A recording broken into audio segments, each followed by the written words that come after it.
अस्सलाम वालेकुम guys, welcome to ज्यूरिस्टाइल्स। जैसे कि हमने अपना बहुत ही इंपॉर्टेंट सब्जेक्ट जो है वो कंटिन्यू किया हुआ है जो कि सीपीसी है, और हम पास्ट पेपर 2020 का 2020 जो है उसको कवर कर रहे हैं, जिसका फर्स्ट क्वेश्चन जो है मैंने आपको पहले कवर करवा दिया है। अब इसकी क्वेश्चन नंबर 2 पे आते हैं।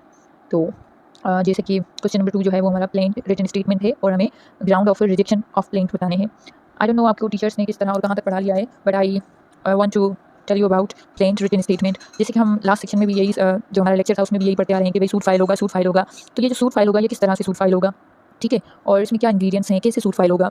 जो भी हम कोर्ट में मैंने आपको ये पहले भी बताया था कि सूट जो है वो हम सिविल केस में फाइल करते हैं। सिविल जो मतलब कोर्ट होती है उसमें हमारा जो भी मैटर होता है वो एज ए सूट फाइल करते हैं, और जो भी हमारा सूट होगा वो हम एक प्लेंट के तहत फाइल करेंगे। अब ये प्लेंट कुछ लोगों के लिए तो ये वर्ड जो है वो न्यू नहीं होगा, लेकिन कुछ स्टूडेंट्स के लिए ये बिल्कुल न्यू वर्ड है। ये प्लेंट क्या है? प्लेंट एक रिटन स्टेटमेंट है, ठीक है। यहाँ पे रिटन स्टेटमेंट भी लिखा हुआ है, लेकिन आपको कंफ्यूज नहीं होना। हम जब भी कोई लॉ का सब्जेक्ट पढ़ते हैं तो उसमें ये लिखा होता है डेफिनेशंस में कि इस जो डेफिनेशंस में एक्सप्रेशन या वर्ड्स बताए गए हैं उनकी मीनिंग सिर्फ ये इस एक्ट के तहत या इस लॉ के तहत है। बाकी अगर इसकी कोई और मीनिंग है कहीं और पर तो उसको हम इसी तरह से देखेंगे, ठीक है। तो मैं जो आपको प्लेंट का बता रही हूँ वो सिर्फ ऐसे ही सिंपल मीनिंग बता रही हूँ। तो प्लेंट क्या है? प्लेंट एक रिटन फॉर्म में एक चीज़ हम लिखते हैं, ठीक है। प्लेंट हमेशा प्लेंटिफ लिखता है, मतलब फाइल करता है सूट को इंस्टीट्यूट करवाने के लिए। जो भी हमारा सूट होगा वो इंस्टीट्यूट कब होगा? जब हम एक प्लेंट बनाएंगे, मतलब प्लेंटिफ जो है अपने वकील के थ्रू एक प्लेंट बनवाएगा जिसमें वो लिखवाएगा अपने जो भी क्लेम्स हैं, मतलब उसका पूरा जो मैटर है ना वो प्लेंट में लिखा जाएगा। और प्लेंटिफ वही है जो कि क्लेम जाके फाइल करता है कोर्ट में, ठीक है। और दूसरा पर्सन है डिफेंडेंट, जो कि जिसके खिलाफ ये क्लेम किया जाता है और वो आके अपने डिफेंड में जो रिटन मतलब एक रिटन जवाब जमा करवाता है उसी को हम रिटन स्टेटमेंट कहेंगे। प्लेंट और रिटन स्टेटमेंट दोनों ही एक तरह का रिटन स्टेटमेंट ही है, लेकिन यहाँ पे हम प्लेंट कहेंगे प्लेंटिफ की रिटन स्टेटमेंट को, और रिटन स्टेटमेंट कहेंगे डिफेंडेंट के रेस्पॉन्ड वाले उसको स्टेटमेंट को, ठीक है। ये आपको थोड़ी सी टर्म समझनी पड़ेगी। Law is based on logic, so आपको अपना जो लॉजिक है, लॉजिक वाला जो आपके दिमाग में फैक्टर है उसको ऑन करके ही ये वीडियो देखनी है। आपको लॉ लॉजिक के तहत समझना पड़ेगा, ठीक है। अब यहाँ पे प्लेंट आ गई। प्लेंट बेसिकली एक मेमोरियल है, ठीक है। मेमोरियल है जिसमें कोर्ट को ये बताया जाता है कि प्लेंटिफ जो है उसके साथ ये चीज़ें हुई है, उसमें ये कॉज ऑफ एक्शन था, उसका ये कॉज ऑफ एक्शन कब से अराइज हुआ है। प्लेंट में मतलब जो पर्सन है उनके नाम वगैरह भी होंगे, लेकिन मैं आपको थोड़ा सा डेफिनेशन के तहत लेके चलती हूँ ताकि आपको ज़्यादा क्लियर हो। ये एक फॉर्मल रिटन स्टेटमेंट है जो कि प्लेंटिफ के द्वारा फाइल किया जाता है सिविल कोर्ट में एक लॉ सूट को इंस्टीट्यूट कराने के लिए, ठीक है। इसमें जो है प्लेंटिफ अपनी क्लेम लिखता है, लीगल ग्राउंड लिखता है कि मेरे जो क्लेम है इस लीगल ग्राउंड के तहत बनते हैं। लीगल ग्राउंड यहाँ पे यही होगा कि हम सेक्शन लिखेंगे कि ये जो सीपीसी का सेक्शन है या ये जो किसी कानून का सेक्शन है वो हमें ये राइट दे रहा है, ये हमें क्लेम दे रहा है, ठीक है, इस तरह से। इसके अलावा स्पेसिफिक रिलीफ लिखेगा कि जैसे हमने पीस ऑफ लैंड का वो जो एग्जांपल लिया था लास्ट वीडियो में, उसी को हम ले लेते हैं यहाँ पे कि भाई मेरा स्पेसिफिक रिलीफ मुझे ये चाहिए कि मेरे लैंड पे उसने कब्जा किया है वो मुझे छुड़वाया, मतलब लैंड जो है पोजीशन में दी जाए, तो ये रिलीफ मांग रहा है, ठीक है। या अगर मेरा कॉन्ट्रैक्ट है तो उसको परफॉर्मेंस करवाई जाए, ये एक रिलीफ है, सही है। अब यहाँ पे यही बताया जा रहा है कि जो फर्स्ट स्टेप है लिटिगेशन का वो शुरू ही कब होता है? जब प्लेंट फाइल होती है और उसके बाद डिफेंडेंट के पास जवाब जाता है, ठीक है। फिर डिफेंडेंट जो है वो अपनी रिटन स्टेटमेंट फाइल करता है, वो हम आगे पढ़ते जाएंगे, ठीक है। अब सबसे पहले प्लेंट का हमने इंट्रो लिया। अब मैं आपको बताऊंगी कि जो प्लेंट है वो हमें ऑर्डर 7 ऑफ सीपीसी जो है उसमें बताया जाता है। अब प्लेंट में कौन कौन सी चीज़ें होंगी, यहाँ पे पर्टिकुलर्स लिखा हुआ है, ठीक है। कुछ स्टूडेंट्स को पर्टिकुलर्स की मीनिंग पता है, कुछ जो है वो कंफ्यूज होते हैं कि आया ये पर्टिकुलर्स क्या है। तो पर्टिकुलर्स जो होते हैं ना लॉ की लैंग्वेज में अगर मैं आपको बताऊँ तो ये स्पेसिफिक नेम, स्पेसिफिक कुछ चीज़ें जो स्पेसिफिक होना, जैसे नेम हो गए या कोई इन्फॉर्मेशन, कोई बायो डेटा जो है उसको यहाँ पे पर्टिकुलर्स के नाम से जाना जाएगा। जहाँ पे भी पर्टिकुलर्स लिखा हो ना समझ जाए कोई नेम कोई इन्फॉर्मेशन की बात हो रही है। तो यहाँ पे जो ऑर्डर 7 का रूल 1 है वो हमें बताता है कि जो प्लेंट है, ठीक है, उसके पर्टिकुलर्स जो है प्लेंट के वो लाजमी तौर पे ये होने चाहिए। कौन से? सबसे पहले नेम ऑफ द कोर्ट, ठीक है, ऊपर लिखते हैं। जैसे हम एप्लीकेशन लिखते हैं ना कोई भी, तो हम ऊपर लिखते हैं टू द प्रिंसिपल, तो टू द प्रिंसिपल से भी ऊपर यहाँ पे लिखा जाएगा। मैं आपको एग्जांपल दे रही हूँ ना, आप एप्लीकेशन ही समझ लो। तो यहाँ पे लिखा जाएगा कोर्ट का नाम, ठीक है। जैसे अगर हम फर्स्ट सीनियर सिविल में अपना कोर्ट केस फाइल कर रहे हैं तो हम लिखेंगे in the court of first senior civil जज, ठीक है।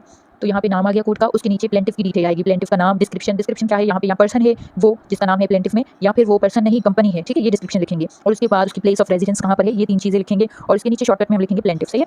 इसके बाद है डिफेंडेंट की डिटेल, उसका भी नाम लिखेंगे, डिस्क्रिप्शन लिखेंगे, और उसके बाद प्लेस ऑफ रेजिडेंस लिखेंगे। जहाँ तक हमें मतलब असर्टेन हम कर सकते हैं वो लिखेंगे। अब देखें एक नाम के बहुत सारे लोग रहते हैं, हमें क्या पता ये कौन सा पर्सन है, क्योंकि उसको समन भी जारी करवाना होता है कि वो आके प्लेंट का जवाब दे, सही है, उसके खिलाफ जो दावा किए जा रहे हैं उनको आके डिफेंड करे। तो इसलिए जितना पॉसिबल हो सके उस पर्सन को असर्टेन करने के लिए प्लेंटिफ को चाहिए कि डिफेंडर की उतनी डिटेल दे। इसके बाद आ जाते हैं स्टेटमेंट ऑफ ज्यूरिसडिक्शन। कुछ ऐसे फैक्ट शो करेंगे जिसमें से जाहिर होगा कि ये जो कोर्ट है इसके पास ये ज्यूरिसडिक्शन है। जैसे कि हमने फर्स्ट सीनियर सिविल कोर्ट का मतलब लिया था हवाला, तो इसी हिसाब से कि मैंने आपको बताया था ज्यूरिसडिक्शन जो है वो 3 किस्म की होती है। पहली कि वो टेरिटोरियल ज्यूरिसडिक्शन हो, नंबर 2 वो पिक्यूनरी ज्यूरिसडिक्शन हो। पिक्यूनरी ज्यूरिसडिक्शन में क्या होता है, मनी के हिसाब से जो है कि सूट्स फाइल किए जाते हैं। And number 3 subject matter. Subject matter अगर आप कोर्ट में आपका कहीं भी वास्ता पड़ा होगा कोर्ट के हवाले से तो आपको पता होगा कि इस कोर्ट का क्या सब्जेक्ट मैटर है। सपोज अगर कोई कोर्ट सिर्फ स्पेसिफिकली रेवेन्यू के मैटर देखती है तो वो कोर्ट सिर्फ रेवेन्यू के मैटर देखेगी। अगर हमारा मैटर रेवेन्यू वाला है तो हम उसी कोर्ट में फाइल करेंगे क्योंकि उस कोर्ट के पास उसकी ज्यूरिसडिक्शन है as to the subject matter, ठीक है। उसके बाद कॉज ऑफ एक्शन, ये एक बहुत ही ब्रॉड टर्म है जिसकी मीनिंग आप लोग लॉजिक के तहत समझेंगे तो जल्दी समझ आएगा, अदरवाइज ये बहुत कंफ्यूजिंग टर्म है। तो कॉज, हम अगर कॉज को देखें तो cause means reason, action means यहाँ पे कॉज ऑफ एक्शन जो है वो ये होगा कि हमारा कॉज ऑफ एक्शन कब अराइज हो रहा है, मतलब कब हमें कोर्ट जाने की ज़रूरत पड़ी।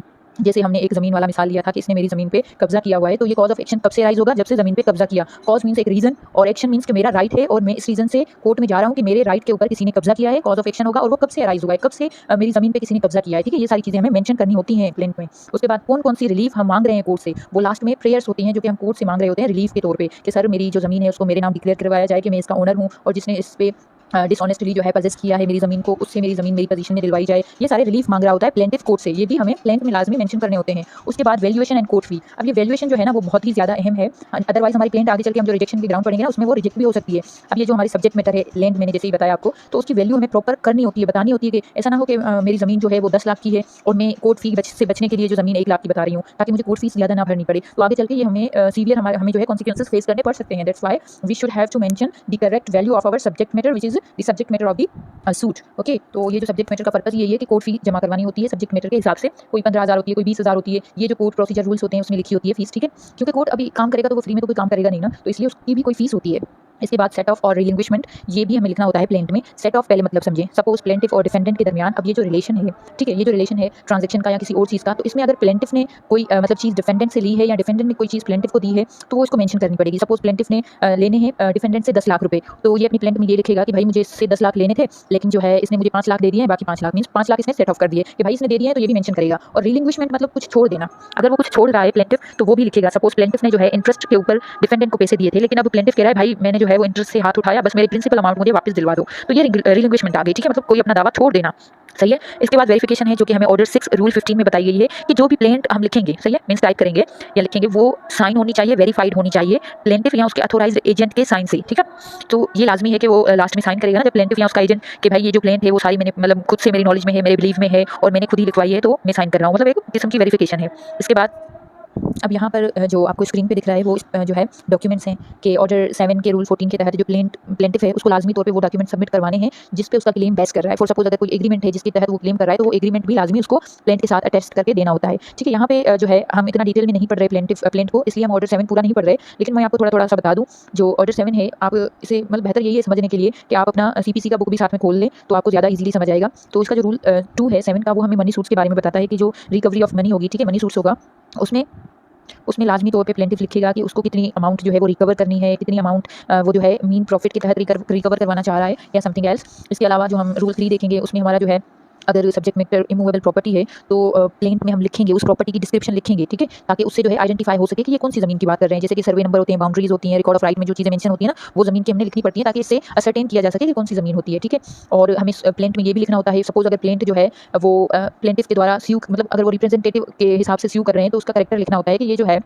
प्लेंटिफ स्यू कर रहा है रिप्रेजेंटेटिव करेक्टर में, मींस जो पर्सन था वो तो मर गया है लेकिन अब उसके जो वर्सा हैं रिप्रेजेंटेटिव्स हैं वो जो है वो स्यू कर रहे हैं। ठीक है, वो लिखेंगे कि हम डिसीट के रिप्रेजेंटेटिव हैं। ठीक है, इसके बाद वो डिफेंडेंट का जो इंटरेस्ट और लायबिलिटी अकॉर्डिंग टू रूल 5 लिखेंगे, और रूल 6 जो है वो लिमिटेशन के तहत जो है वो मतलब अगर कोई लिमिटेशन का इशू है तो वो बताएगा कि भाई ये जो हमारी सूट है वो इंस्टीट्यूट हो रही है वो after the expiration of the limitation period तो नहीं हो रही। ठीक है, अगर हो रही है तो किस बेस पे हम इसको एग्जेम्प्ट करवा सकते हैं लिमिटेशन पीरियड में। ठीक है, इसके बाद हम आ जाते हैं रूल 7 के ऊपर जो कि ये बताता है कि जो प्लेंट है वो लाजमी तौर पे ये स्पेसिफिकली स्टेट करे कि वो कौन सा रिलीफ क्लेम कर रहे हैं प्लेंट में। ठीक है, वेदर वो in the form of damages हैं, इंजंक्शन है, पोजीशन ऑफ प्रॉपर्टी है और एनी जो भी अदर लीगल रेमेडी है वो सब हमें प्लेंट में लाजमी तौर पर लिखना होता है। ठीक है, कोर्ट को असरटेन करवाने के लिए। अगर ये हम स्पेसिफिकली मेंशन नहीं करेंगे तो आगे चल के हमारी प्लेंट जो है वो रिजेक्ट हो सकती है। अब ये प्लेंट का पर्पस क्या है? ठीक है, प्लेंट का पर्पस क्या है?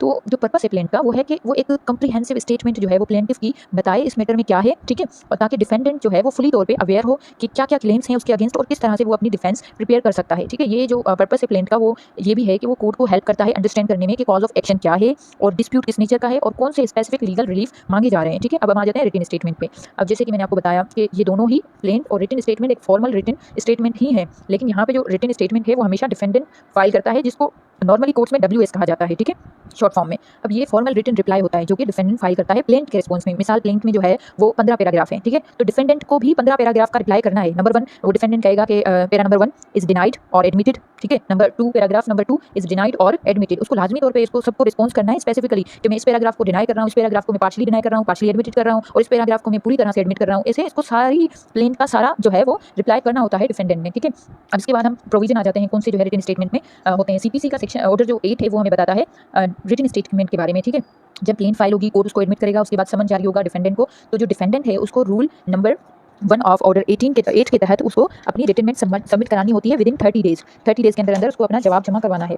ठीक है, जवाब जमा करवाना है। अगर वो किसी वजह से जो है वो नहीं जवाब जमा करवा पाता तो वो कोर्ट से परमिशन लेगा। ठीक है, और कोर्ट उसको फर्दर जो है टाइम दे सकती है, लेकिन उस टाइम को भी एक्सटेंड किया जा सकता है सिर्फ 90 डेज़ तक। मतलब 30 डेज़, या तो वो 30 डेज़ में जमा करवा दे, या फिर उसको 2 एडजमेंट और भी मिल सकती है। मतलब 30 डे दूसरे और 30 day means not more than 90 days overall period. ठीक है, ये हो गया। वो भी कोर्ट की परमिशन से, अगर वो डिफेंडेंट कोर्ट को सेटिस्फाई करता है कि मेरे साथ कोई मजबूरी थी या मेरे पास मजबूरी है, तो that's why I am not filing my written statement, please मुझे टाइम दिया जाए, तो कोर्ट जो है उसको टाइम दे सकती है, लेकिन ओवरऑल टाइम पीरियड 90 डेज है। ठीक है, इसके बाद स्पेसिफिक डिनायल। अब ये जो है ना, लाजमी तौर पर मैंने आपको जैसे पहले भी बताया स्टार्टिंग में कि सबको डिनाई करना है स्पेसिफिकली। ये जो है हमारा रूल नंबर 3 है, लेकिन इसमें रूल नंबर 2 जैसे कि नहीं है, मैं आपको वो भी बता दूं कि रूल नंबर 2 जो है वो बताता है कि अगर कोई न्यू फैक्ट है जो कि प्लेंट में नहीं लिखा हुआ, ठीक है, तो वो अलग से जो डिफेंडेंट है वो अपनी रिटन स्टेटमेंट में लिखेगा कि भाई ये जो है ये इसकी प्लेंट, इसका सूट मेंटेनेबल नहीं है। ठीक है, या फिर इसका जो सूट है या ऐसी कोई बात जो कि प्लेंटिफ को पता नहीं हो, या प्लेंटिफ ने अपने इसमें प्लेंट में मेंशन नहीं की हो, या कोई ऐसी ट्रांजैक्शन है जो कि वॉइड है या वॉइडेबल है, तो वो अलग से मेंशन करेगा डिफेंडेंट अपनी रिटन स्टेटमेंट में। अब स्पेसिफिक डिनाइल जो कि हमें ऑर्डर 3 में बताया गया है वो क्या है, वो ये है कि जो डिफेंडेंट है उसको लाजमी तौर पे स्पेसिफिकली हर एलिगेशन को डिनाई करना है। ठीक है, वो ऐसे नहीं कह सकता कि भाई ये जो पूरी प्लेंट है इसको मैं डिनाई कर रहा हूँ, एक लाइन में बात करता हूँ, ऐसे नहीं होगा। जैसे मैंने आपको पहले बताया कि पैरा 1 है तो डिफेंडेंट को लाजमी तौर पे उस पूरे पैरा को, मतलब पूरे पैराग्राफ 1 को या तो पूरा डिनाई करना है या पार्शियली डिनाई करना है। वो लाजमी तौर पे उसको एड्रेस करेगा कि मैं पैरा 1 को डिनाई कर रहा हूँ, पैरा 2 को डिनाई कर रहा हूँ, पैरा 3 को डिनाई कर रहा हूँ, मतलब स्पेसिफिकली लिखना होगा। ठीक है, जर्नल जो डिनाइल है वो इनसफिशिएंट है, ठीक है, वो नहीं माने जाएंगे। मतलब रिटन स्टेटमेंट को लाजमी तौर पे हर क्लेम को जो डिफेंडेंट प्लेंटिफ ने फाइल किया है वो रिटन स्टेटमेंट में लाजमी डिनाई करना है। अवेसिव डिनायल, ठीक है, ये हमें रूल 4 में बताया जाता है। अवेसिव, पहले तो मैं आपको इसका बता दूं, अवेसिव क्या है कि घुमाना फिराना, बात को घुमाना। ठीक है, तो जो डिफेंडेंट है उसको चाहिए कि वो लाजमी तौर पे स्पेसिफिकली डिनाई करे। ठीक है, अगर वो ऐसा कर रहा है कि सपोज कोई पैसों की बात पूछ रहे हैं कि आपको जो है 10,000 दिए गए हैं, डिफेंडेंट कह रहा है मुझे 10,000 नहीं दिए गए। ठीक है, अब उसने क्या किया है, स्पेसिफिकली डिनाई तो किया है लेकिन बात को घुमाया है।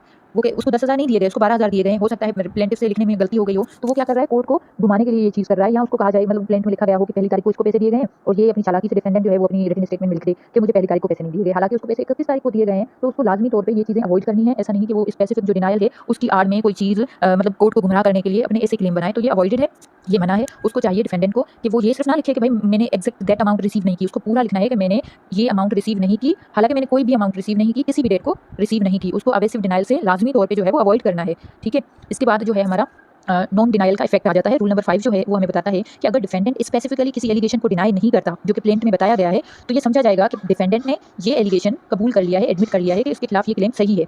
अब रूल नंबर 6 जो है वो हमें बताता है कि जो पर्टिकुलर्स हैं, ठीक है, सेट ऑफ के, वो मतलब किस तरह से होगा। सपोज जो डिफेंडेंट है वो अगर कोई सेट ऑफ लिखता है, जो कि मैंने आपको सेट ऑफ पहले बताया, डिफेंडेंट कहता है कि भाई मेरे भी इतने पैसे प्लेंटिफ को देने हैं, तो उसने लाजमी तौर पे वो अपनी मनी जो है क्लेम जो सेट ऑफ का होगा वो लिखना होगा अपनी रिटन स्टेटमेंट में प्लेंटिफ के अगेंस्ट। ठीक है, और इसके अलावा अगर उसका कोई काउंटर क्लेम बनता है तो वो भी उसने लाजमी लिखना होगा। और सपोज ऐसा होता है कि जो डिफेंडेंट है उसकी जो अमाउंट है वो प्लेंट की अमाउंट से ही ज़्यादा है, प्लेंटिफ की अमाउंट से तो ज़्यादा है, लेकिन वो इतनी ज़्यादा है कि वो जो कोर्ट है उसकी पेक्यूनियरी लिमिट को ही क्रॉस कर जाता है। ठीक है, तो फिर इन सूरतों में क्या होगा, जो डिफेंडेंट होगा वो एक फ्रेश सूट फाइल कर सकता है दूसरी कोर्ट में जिसके पास ज्यूरिसडिक्शन होगी।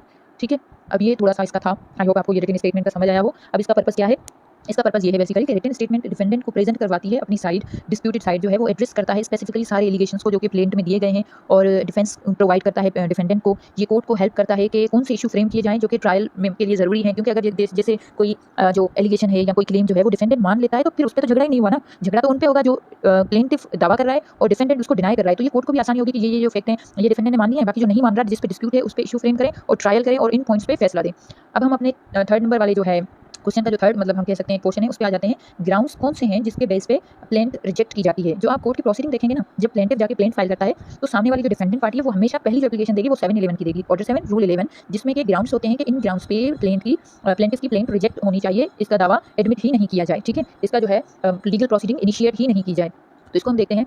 सबसे पहले ये हमें ऑर्डर 7 और रूल 11 में बताया गया है सीपीसी के कोर्ट के पास ये अथॉरिटी है कि वो किसी भी प्लेंट को रिजेक्ट कर सकती है अगर वो स्पेसिफिक रिक्वायरमेंट को पूरा नहीं कर रही। वो स्पेसिफिक रिक्वायरमेंट या वो ग्राउंड कौन से हैं जो कि प्लेंट को रिजेक्ट करवा सकते हैं। मैंने जब प्लेंट आपको बताई थी प्लेंट के पर्टिकुलर, तब भी मैंने आपको थोड़ा थोड़ा बताया है, तो अभी आप पढ़ेंगे तो आप बिल्कुल ब्लर नहीं होंगे, आपको बिल्कुल क्लियर समझ आएगा। ठीक है, सबसे पहले नंबर 1 जो है कि वो जो हमारा कॉज ऑफ एक्शन है, जो मेन एस्पेक्ट है किसी भी सूट का, वो डिस्क्लोज ना हो प्लेंट में। Suppose if the plaint fail कर जाता है कॉज ऑफ एक्शन को एस्टेब्लिश करने में, तो उसकी plaint at the time reject हो जाएगी।